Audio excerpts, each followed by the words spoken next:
What's going on, Angelo family? This podcast is with my friend Yoona. She's a fellow MBA student at UCLA Anderson, one of the smartest people I know. Super excited to show you guys this. She talks about her time at Qualcomm as a staff product manager and building out a startup company during her time at UCLA Anderson as an MBA student, SHT Snacks. So very excited. Hope you guys enjoy the video and please like, comment, subscribe.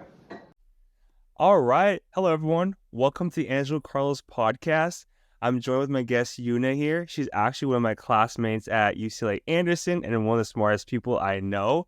So very, very excited to have you on the podcast, Yoona. Thank you so much for joining. How has your vacation been so far? Are you enjoying the holidays?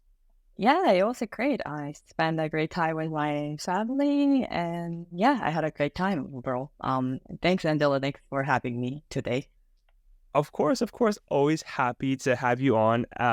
For those of you watching the podcast, I've actually been trying to get Yoona on for a while. She's super busy and one of the smartest people I know at UCLA. Yoona, fun fact, actually was in a lot of my classes, my first and second year, and currently Yoona is actually in her last year at UCLA, and she's building out a startup for one of her capstone project called SHT Snacks, and we'll kind of go into that a little bit later. But why don't you introduce yourself, Yoona? Where are you from? And what are you currently doing right now? Oh, yeah, sure, of course. Yeah, I am Yoona Kim. I'm Angelo's classmate. We were in the same section for first 2 years. We took many core classes together. It was fun. I did my undergrad in Korea. I majored in electrical and computer engineering. And then I did my master degree in the UCSD, and I studied software engineering and bioinformatics. And I changed my career path many times. Since Korea, I was very lucky. I had a chance to visit San Diego while I was in the college. It was like hosted by Qualcomm, and that's my first time to visit San Diego. And I went to Qualcomm. I met the engineer there. It was very inspirational, and I felt that I really wanted to work here. How? Then I can go to master program. Then I can work in a Qualcomm. So that's my starting point to then think about the studying abroad. That's pretty cool. Yeah. From your undergrad experience, you said you mentioned you changed your career so many times. Like, did you know what you wanted to do out of undergrad, or you were just kind of like, let me figure this out? No, I think as I said, it was kind of spontaneous. I had a chance to visit the San Diego, met the some Qualcomm engineers, and I noticed that when they created something and some product and software, they're very like open, and they are open tenor. No matter what kind of title you have, and you can go any room to talk with the people and discuss the idea. I really fascinated about that culture in Qualcomm. So yeah, I said that I changed the career, but that's a little bit later part actually, because I wanted to be a good engineer. That's my first goal for the UCSD. But while I studied at UCSD, I found another interesting. That's a bioinformatics. So I wrote my paper, and I wanted to do PhD. I wanted to be a good scientist. Really? Yeah, that's the kind of things. And I got into the PhD program actually. That Oh, at UCSD. Yeah, UCSD. I was an international student, but then the bioinformatics, and usually those research is hosted by the government association. Then all the funds are from the government, and they prefer the citizen.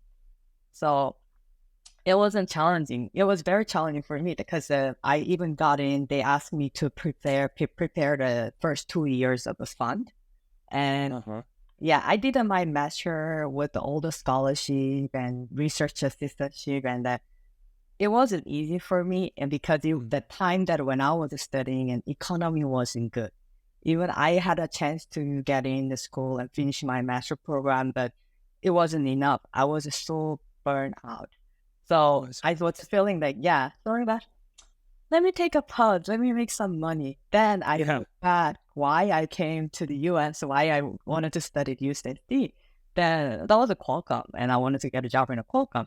And that time, my previous team, actually looking for someone who fresh graduate from graduate school.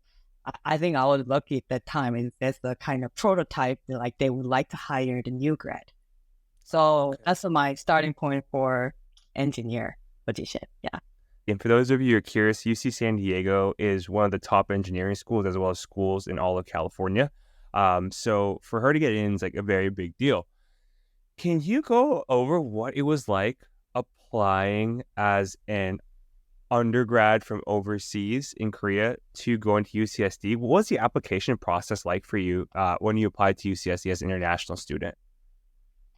Yeah, I think probably still same. And then I think biggest thing is you need to take exam like GRE. GRE is like official graduate school exam. Back then, Korea didn't have that exam every month. It had only once a year. And I needed to fly to the Osaka, I remember. And I took exam there. But now it's totally changed. You know, you can take exam in Korea in any location. It's more accessible. Yeah, I think once you are ready for that score, and also your like undergrad grade, and plus then get some recommendation from your professors and prepare your statement of purpose, like your plan for what you wanted to study.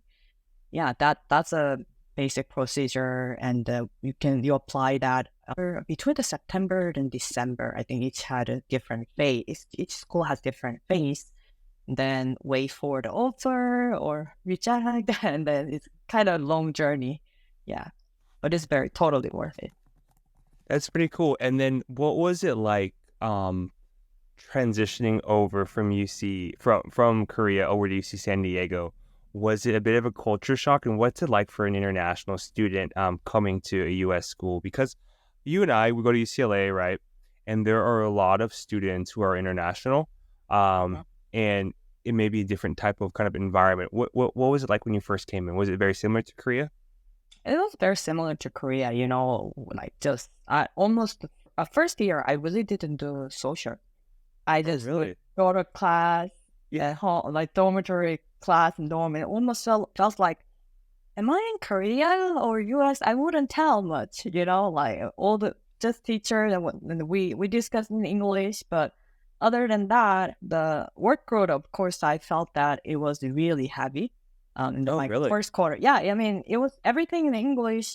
I used English term in my undergrad, but then I don't know, it's more emotional thing. I concern a lot, and then it's a new environment. Everything is new. Felt like emotionally like overwhelmed. I think that's why I felt it's that hard, but it wasn't that hard. It's just like a math problem mostly. But yeah, I mean, but it takes time. But just after first quarter, second quarter, feeling better and the more confidence. And I didn't have much cultural shock. UCSD, the classes are challenging enough, and you can learn a lot. And I really like the environment in the engineering school that if you're interested in certain topic, you can reach out to your professor, and they're more than welcome to invite you to their weekly call a meeting with the students and the research group. And I attended so many of them to find out research assistantships. And I even went to oceanography side, and they do any engineering stuff and like geology classes or like biology, pharmaceutical. I visited so many things. It was so much fun. Yeah. That's pretty cool. So a lot of actually my podcast listeners are all from UCSD. So a lot of them are from Jacobs School of Engineering. So that's actually really good advice for a lot of the people listening. For those of them who are kind of like in that first or second year of undergrad or within grad school, do you recommend any internships or getting work experience during your time at school? And if so, how can they go about that? I think if they're looking for some internship and some opportunity within the school, I think UCSD is perfect, and all different major. Feel free to contact professor or even the students in their same research lab. They know how you feel, and they are very nice and very they're very helpful and supportive for you. and give some idea, or they connect you to another lab and they'll tell you what kind of opportunity will coming. So yeah, I think more, reach out. Everybody's all welcome to. I mean, people will, why not? And someone wanted to learn about it, No, that's great advice. During your time at UCSD, you mentioned you learned a lot about Qualcomm, and that ended up becoming a big part of your career. Can we talk about how that manifested again? I think you kind of mentioned it briefly in the beginning, but if you can give us kind of like an in-depth kind of review on how that went and how you got into Qualcomm and what your role was there when you first started. You know the Jacobs, and that Jacobs it's the same, it's Qualcomm's founder, and Oh, uh really? yeah, That's really cool. Owen Jacobs Engineering School. Yeah, I had a chance to meet him for UCSD's some fundraising opportunity. I was so happy to meet him, to introduce myself, and I really inspired about how he created a business, and I got opportunity to study in the UCSD, and I got a job at Qualcomm and working long enough in the Qualcomm so far. So yeah, I think the Qualcomm college program that I attended from Korea, that introduced a lot about both UCSD and the Qualcomm company as well, and that gave me the good understanding of how the business started, and what's the like engineer plus entrepreneurship, how important they are, and that helps me and really motivates me to go to school. And That's pretty cool. When you start off at Qualcomm, what did you start off as? I'm a staff product manager.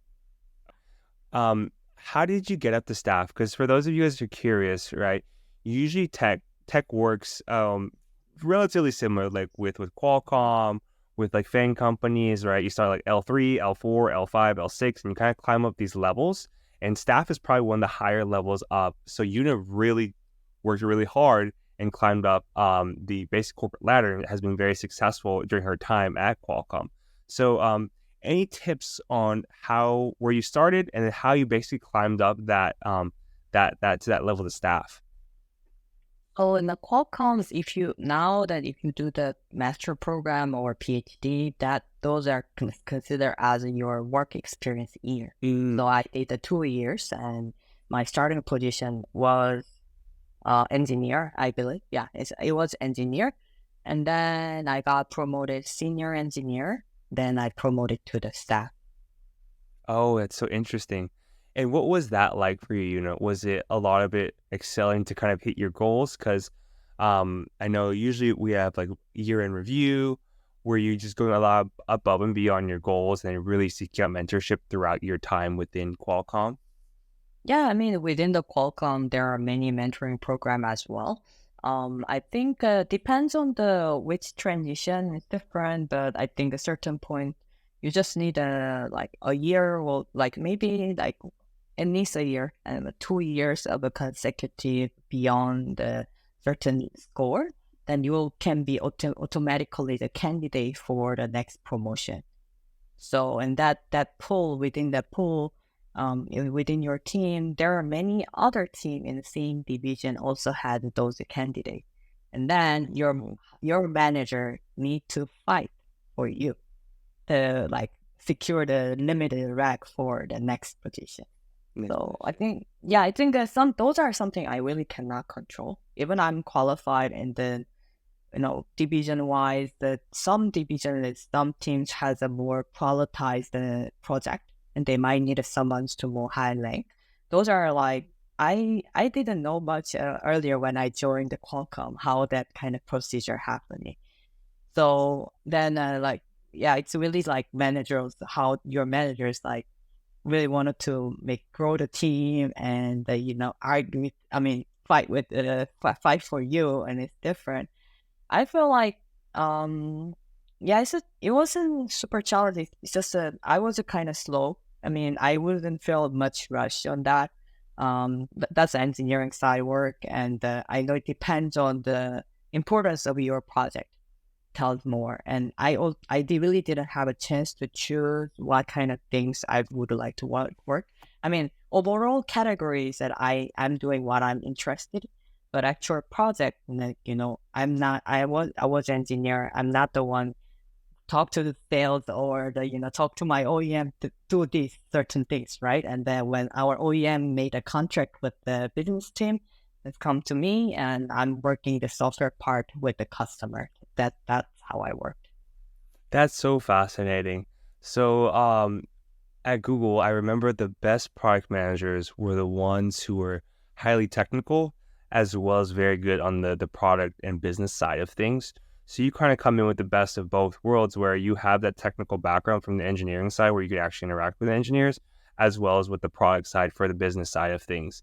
Can you talk about that transition from going from straight engineer all the way to product management? I know Sundar Pichai, the CEO of Google, he came in as a product manager as well. um, can you talk about why you made that transition and how that was like? Yeah, I mean, while I'm working as software engineer, I solved many technical problem with the team. I mean, scale of a product, I mean, problem sometimes big, sometimes like smaller, whatever. But then I still feel that was very important. It's also teamwork. Mhm. But at the same time, when I see the product, what if I have a bigger structure, a bigger roadmap that if I could influence more, then I think it made me feel more rewarding at certain point. I mean, of course, the Wi-Fi technology, that the industry that I'm working is a Wi-Fi and mobile connectivity. Every year, the new technology, new advanced things are coming. It will always fascinating me. But the level of problem that I'm solving, I might want to influence more, and I would like to share my insight. And those are the really driving me.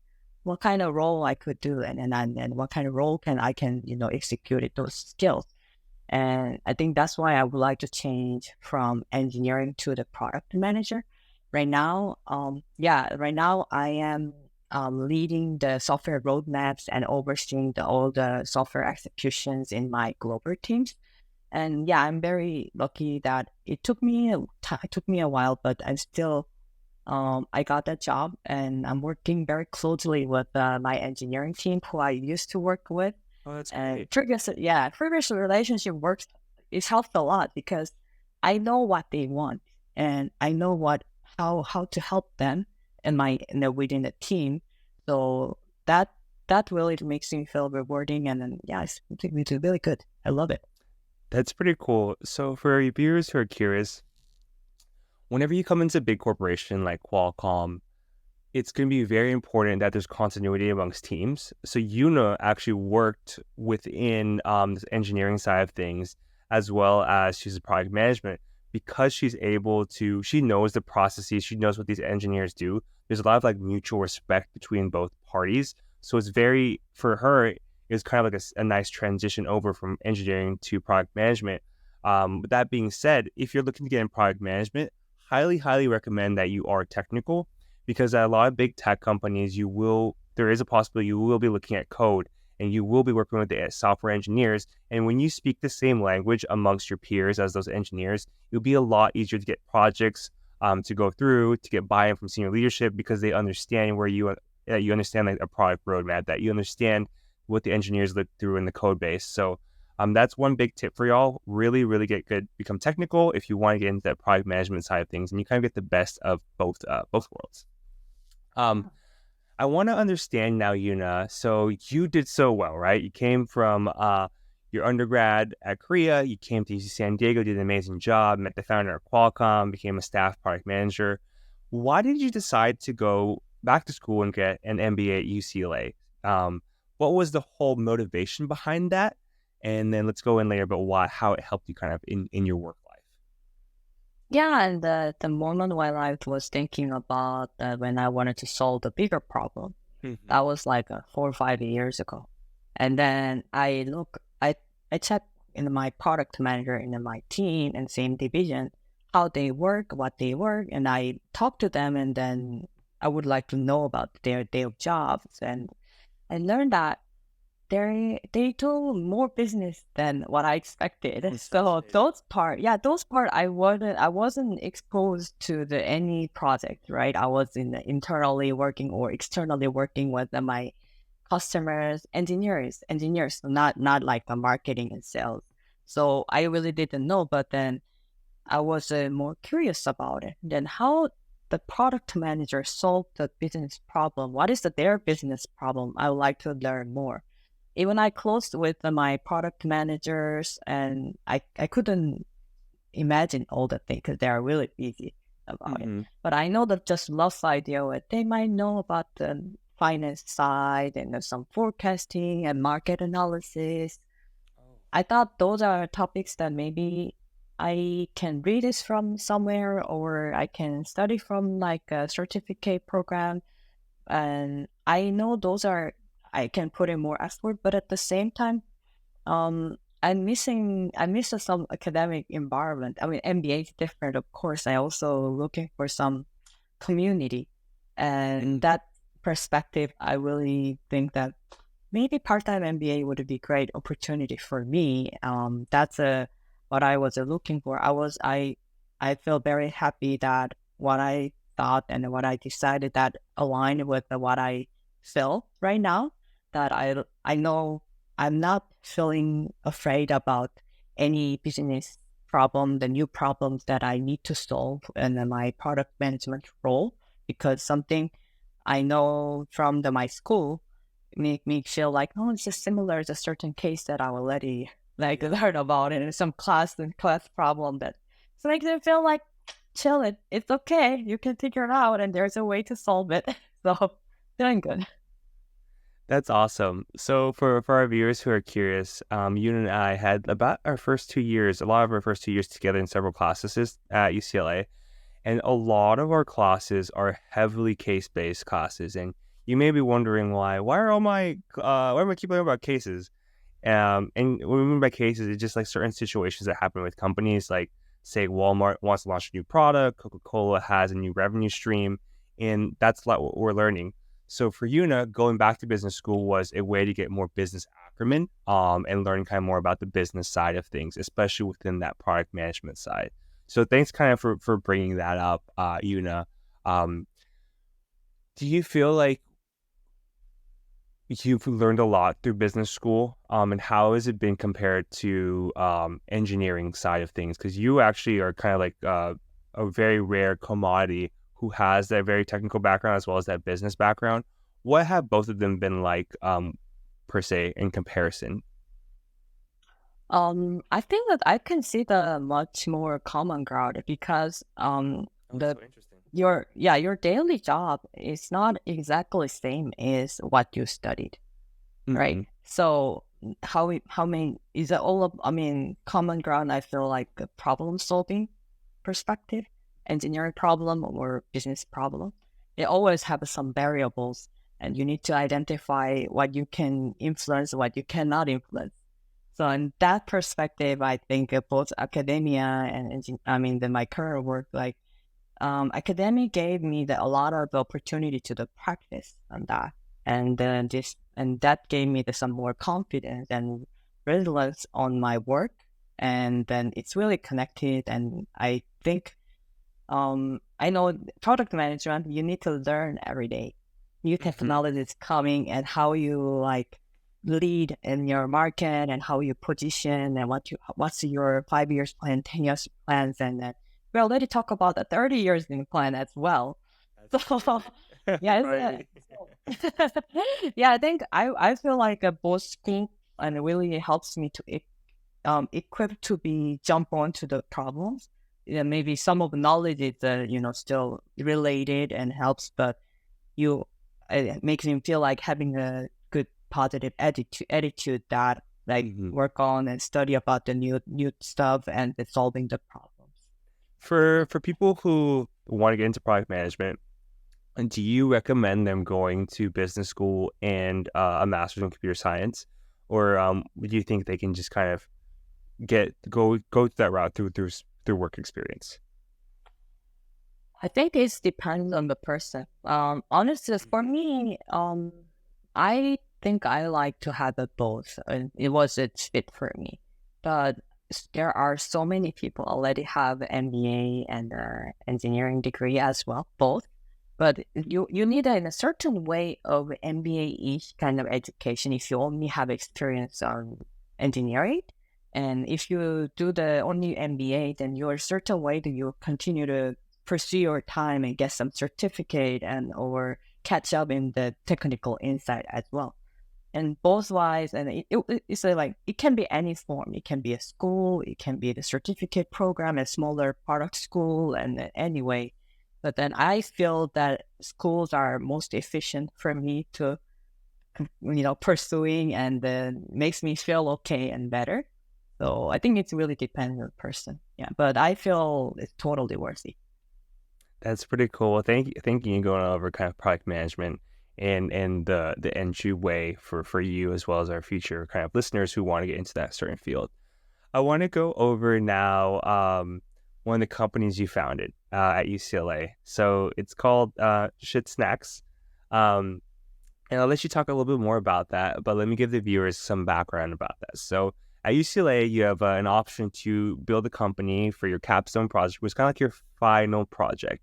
And we call this, I believe, BCO, right? And then you can go a little bit more into that. But essentially, you build a company with a few of your classmates, and you bring it to product. You bring it to market, and you try and sell your product all the way from idea all the way to selling the product to actual customers. Our previous guest, Jake, he did something similar with his undergrads, where they were a part of the entrepreneur club. Imagine a bunch of people in undergrad, entrepreneur club. Their idea was building shirts and then selling it out on Bruin Walk. And I think they made a couple $1,000s. Actually, it was really impressive for a bunch of undergrads, right? And they just took all of their own money. So it's something very impressive being 18, 19 years old. I thought that was really cool. Oh, that's So awesome. Yoona had an all-star team of great people. There's my buddy Chad, he was a great engineer from Instagram. With my buddy Aaron, who is working in kind of healthcare and a manager in healthcare society at Stanford, as well as Thomas, who's a director at DaVita. Yoona was an amazing product manager at Qualcomm, and our buddy Steven, who has a big finance and banking experience at Houlihan Lokey. So Yoona, I was wondering if you could possibly go over what SHT Snacks was about, and then kind of how it came to fruition. So if you can just talk about SHT Snacks right now. We produced some insect-based healthy snack, and we use the cricket flour, and it's to make an oven-baked tortilla chips. So we made a prototype while we are doing the BCO PCP product. And yeah, the starting point is very interesting. And Steven, first time, he went to the Mexico City trip, the track, and he got fascinated in the cricket, and they eat the cricket taco. I forgot the name, but yeah, that's also the kind of like how he into it. And plus, we heard the cricket as a future food, and cricket is very sustainable. It has like more than like 95% less like CO2 emission and water consumption. It doesn't make any waste. So it's very sustainable, environmental friendly. And it also has all the good, healthy nutrition and protein and all the amino acids, full complete amino acid and minerals. Very interesting. And our team already attended some other competition with competition for blockchain idea. Then we felt like we really want to do the end product. And we wanted to hold something in our hand, end of our program. That's how we motivated. So, of course, this snack, we would like to make it something tasty. And the good thing is the cricket flour didn't bring a strong power. And we created some tasty but a little bit unique flavor. We targeted our Gen Z and millennial consumer. That's why we call our name is SHT. It's very trendy. It's very trendy. And then, our team has a diverse, background. I really appreciate it. I also learned that for this BCO BCP project, teamwork is the most important thing. And my team is luckily and they're very proactive. Whenever business problems are popping, everybody jump on to bring the idea and we solve it together.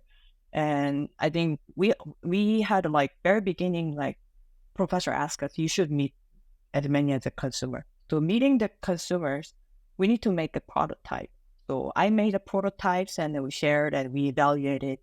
Then each person figured out how to meet more consumer. So then we contacted many farmers market.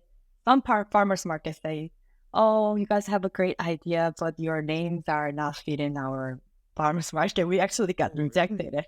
Yeah, but we hosted a very big like tasting event and on campus and a farmers market, and we met almost 500 customers. So we learned their feedback and their snack preference. Was amazing experience. That's really cool. What was one of the biggest takeaways you have from finding a market? How did you guys pick the farmers market to be your first point of market entry? Yeah, I mean, Thames and Song, and based on our knowledge, we prefer to have a daily snacker and who conscious about their shopping habits and sustainability aspect. And also, then since we are based on LA, San Diego, so we would like to target on the metro line. So farmers, when we choose the farmers market, we definitely wanted to contact farmers market in the metro LA area. And the farmers market we attended is West LA Farm Market. That has many it has a diverse consumers, and when we saw that, it actually is really close to our campus. We met so many Gen Zs and millennials and other generation as well.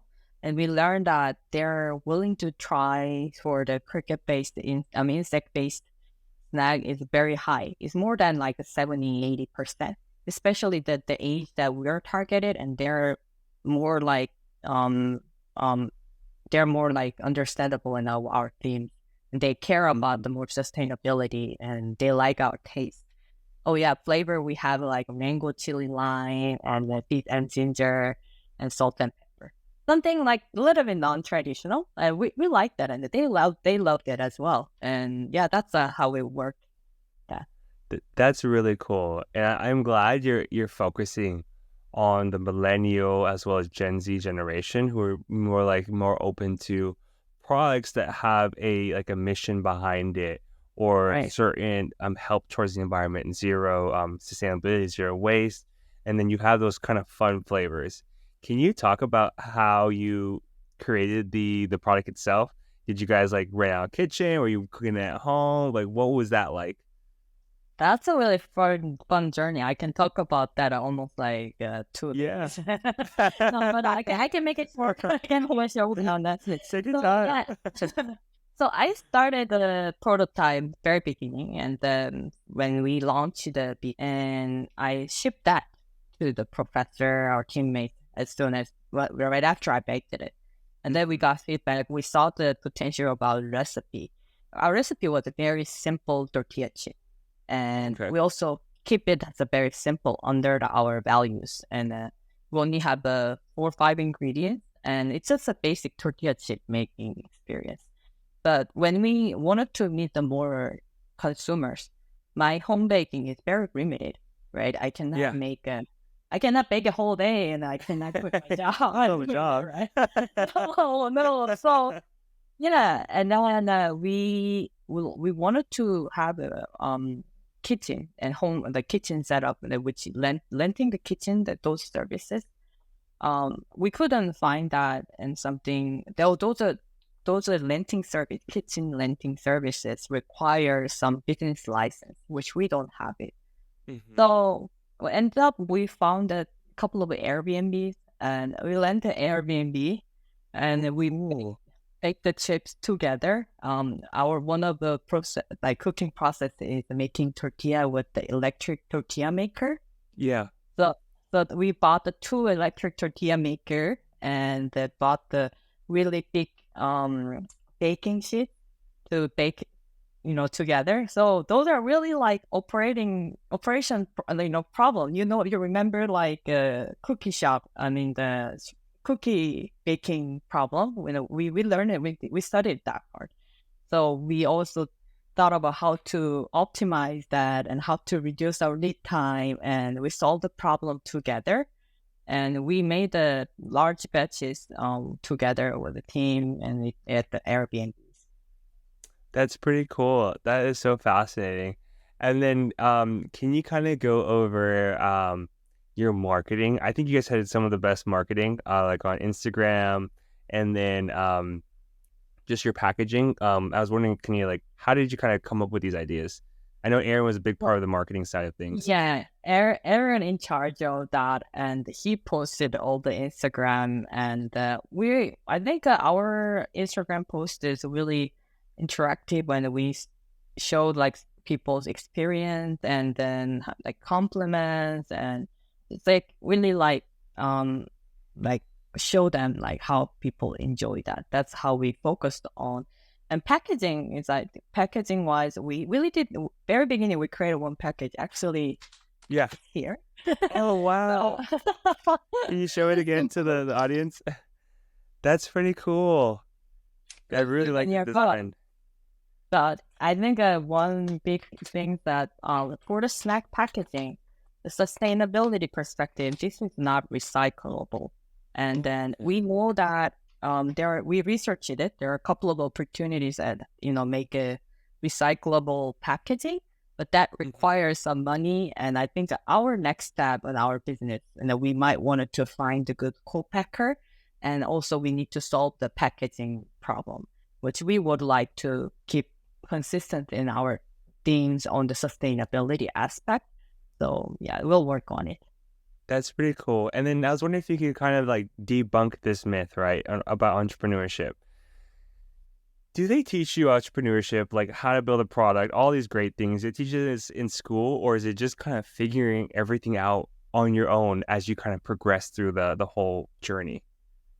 No, I think the school gave us idea about like how do you would feel this way, and then show me the many examples. And also in each class, like EDI or the business development plan class, we have a like short set of how to exercise entrepreneurship. And they gave us some certain level of a foundation and a certain level of a confidence. We've done it before, similar. I know it's gonna be a real problem, but we can do it. And so, yeah, I think that schools gave a lot of opportunity. Yeah, definitely. That's awesome. I'm glad. I think the story of you kind of building a product out, right, and just kind of bringing it to market, in such a short time frame, because I think we had like around 6-7 months or so to just kind of like build it out. That's very inspiring for those people watch the podcast who do want to start a business, who do want to go to market, who do want to just kind of build something out. So I appreciate you sharing that story, and I appreciate you sharing your story of how you kind of went to school, became a product manager, and then your journey through UCSD, through UCLA. I think it's very motivating, very inspiring, and just an example of if you set your mind to something, you can accomplish anything you set your mind to. So I appreciate you sharing that, Yoona. We're coming towards the end of the podcast now, but I always like to end the podcast with like one last question, right? So if you could give yourself one piece of advice looking back, what would that be? Whether it be your career, your life, or anything of that nature? That's a really good question. I would like to say, don't worry about something that I cannot control. And yeah, emotional fluctuation drained sometimes a lot, which it wasn't really needed. But the moment, maybe that's the only thing that you have. And then you feel so sad or so down and wasn't motivated. But it's okay. It's not in your like under control. And so yeah, if I could go back, young myself, definitely like it's okay, and don't worry about it. Just focus on what you can do, what you can control. That's beautiful. Thank you so much, Yoona. Yoona is like an amazing example of someone who you set your mind to something, you can achieve it, and then just someone who's just given back so much to the world. And from the bottom of my heart, Yoona, I just want to say thank you so much. I really, really appreciate you coming on the podcast. I think your story is going to inspire and help a lot of people who have come like your way or want to do what you're doing in your life and your career. So thank you so much for coming on board. Appreciate you. Thank you. Thank you for having me, Angelo. Of course. Well, that being said, Jello family, if you guys can like, comment, subscribe, we're on Apple Podcasts, Spotify, YouTube, and we'll be posting all this information to help you guys build your dream career, build the life you've always wanted to build. And we have amazing guests like Yoona coming on board, and just so thankful, very appreciative of you, Yoona. With that being said, Jello family, have an amazing day. We'll catch you later. Peace.